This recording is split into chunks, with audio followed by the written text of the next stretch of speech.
Xitoy 9 nafar angliyalik shaxs va 4 organga embargo yurgizganligini e'lon qildi va ularni yomon g'arazda yolg'on va soxta uchur tarqatish bilan aybladi. Xitoy Tashqi ishlar ministrligi 26 mart kuni bayonot e'lon qilib, Uyg'urlar masalasida eng kuchli fikr bayon qilib kelayotgan Angliyaning 5 nafar parlament a'zosini o'z ichiga olgan 9 kishiga jazo berganligini jakarildi. 22 mart Angliya Yevropa Ittifoqi, Amerika va Kanadaga qo'shilib Uyg'ur qirg'inchiligiga chidishliq 4 nafar Xitoy amaldori va 1 Xitoy organiga embargo yurgizganligini e'lon qilgan edi. Angliya bosh ministri Boris Johnson bu kishilarning Uyg'urlarga qarshi og'ir kishilik huquq tafsandichiligini oshkorlashda muhim rol o'ynaganligini bildirdi. Bu 5 nafar parlament a'zosi Angliya Konservativlar partiyasining sobiq rahbari Duncan Smith, Nusron G'ani, Tim Lofton, Baroness Kennedy va Lord Alton. Ularning hammasi Xitoyga qarshi parlamentlar aro ittifoqning a'zolari.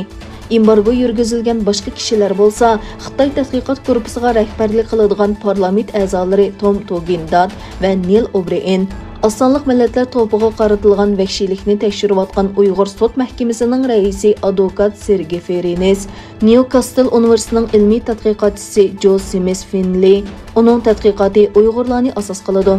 Mazkur jazo bo'yicha bu kishilarning Xitoyga, jumladan Hong Kong va Makao, Aumin qatorliq joylarga berishi man'iy qilinadi ekan. Shuningdek, ularning Xitoydagi barliq mol-mulki to'g'natildi ekan. Shuning bilan birga Xitoydagi hech qanday shaxs yoki o'rinning bu kishilarni Xitoyga taklif qilishiga ruxsat qilinmaydi ekan.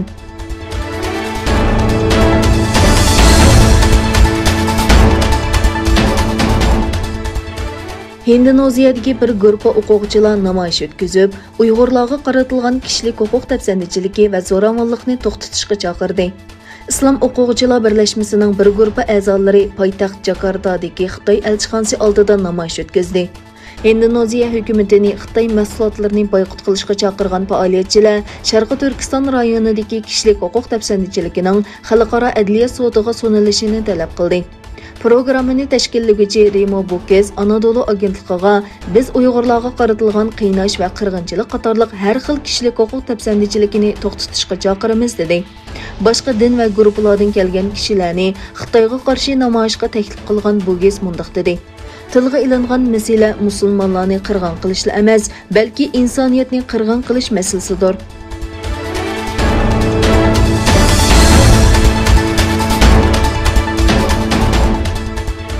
Aqsaray bayonotchisi Jin Pisaki Xitoyning Uyg'urlarning majburiy emgaki sababidan Xitoy bilan bo'lgan savdoni uzgan marka va shirkatlarga bo'lgan bisimini misol qilib, biz Xitoyning Sharqi Turkiston rayonidagi kishilik huquq tafsandichiligini to'xtatish va majburiy emgak bilan ishlab chiqarilgan mahsulotlarni import qilishning oldini olish uchun kuchli tadbir qo'llanayapmiz dedi.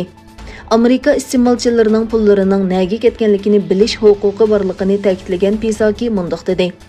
Biz xalqaro jamiyat Xitoyning xususiy shirkatlarga bo'lgan sodiqmanligini bozorga qarshi qurol sifatida ishlatishga qarshi turishi kerak deb qaraymiz.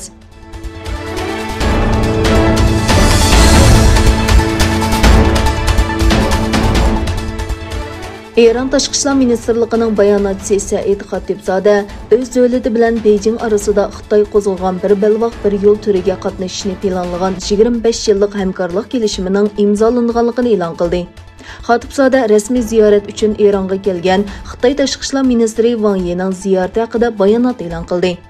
Xatibzoda ikki davlatning 25 yillik hamkorlik kelishimi imzolab, Xitoy qo'zg'agan bir belvoq bir yo'l turiga qatnashishni planlaganligini bayon qildi. Bu kelishimning tunji qatam Xitoy prezidenti Xi Jinpingning 2015-yili Tehrondagi ziyorati jarayonida kun tartibga keltirilganligini bayon qilgan Xatibzoda mundaq dedi. Bu kelishimda ikki davlatning har qaysi sohadagi hamkorlikning iqtisodiy o'lchami va Eronning Xitoyning bir belvoq bir yo'l turiga qatnashish yo'l xaritasi nazarga olindi.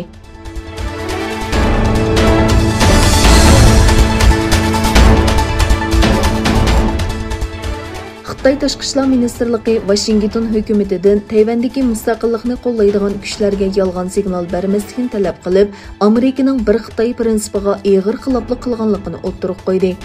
Ministrlikning bayonotchisi Hua Chunying qaralik muxbirlarni kutib olish yig'inida dengiz qirg'oqi muhofazat atrofidagi xizmat guruhi qurib, Tayvan bilan Amerika o'rtasidagi dengiz hamkorligini oshirish imkoniyatiga ega qiladigan kelishim haqida to'xtaldi. Bayonotchi Xua Amerikaning aloqador kelishimlar bilan bir Xitoy prinsipi va xalqaro qonun prinsipiga ig'ir xiloflik qilganligini bayon qilib, Xitoy buningga qat'iy qarshi turdi dedi.